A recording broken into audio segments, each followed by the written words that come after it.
What's up, gamers? So the dust just settled on one of the most anticipated horror games of the year, Silent Hill F. We've all been dying to know, does it live up to the hype? Let's dive into the critical coverage. First up, let's take a look at GameSpot. They hailed it as a bold and successful evolution for the franchise. They mentioned that it both felt fresh and authentic to the psychological horror roots.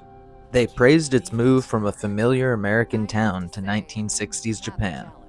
The review highlighted the game's stunning art direction and disturbing sound design, and its well-realized world filled with creative and unsettling enemies. GameSpot also commended the game's compelling and metaphor-rich narrative, which explores heavy themes like societal expectations and personal trauma.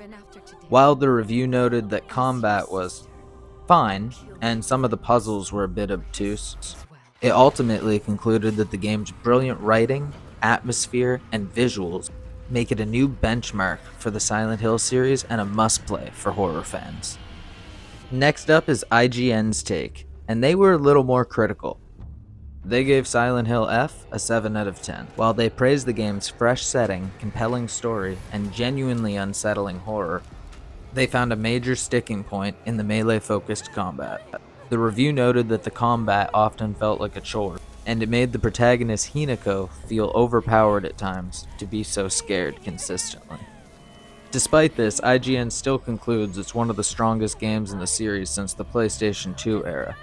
So while the combat held them back, they still had fun with the game overall. PC Gamer praises the game for being a fun and frightening experience when you're not constantly comparing it to Silent Hill 2. They highlight that even though it departed from the classic formula, it maintains the core essence of the series, with its emotional and traumatic story, grotesque monsters, and excellent sound design.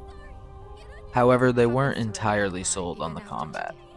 PC Gamer feels that the game's focus on an action-heavy melee combat system, including its many mechanics and frustrating clunkiness, is the game's biggest weakness.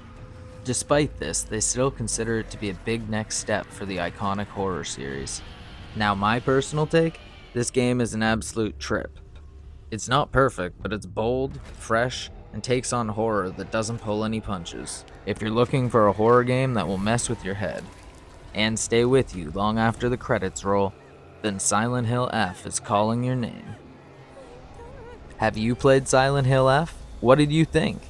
Let me know your thoughts in the comments below. Don't forget to like this video, it really helps me out, and subscribe for more content. Ding that bell so you don't miss our next upload. Until next time, stay spooky, gamers.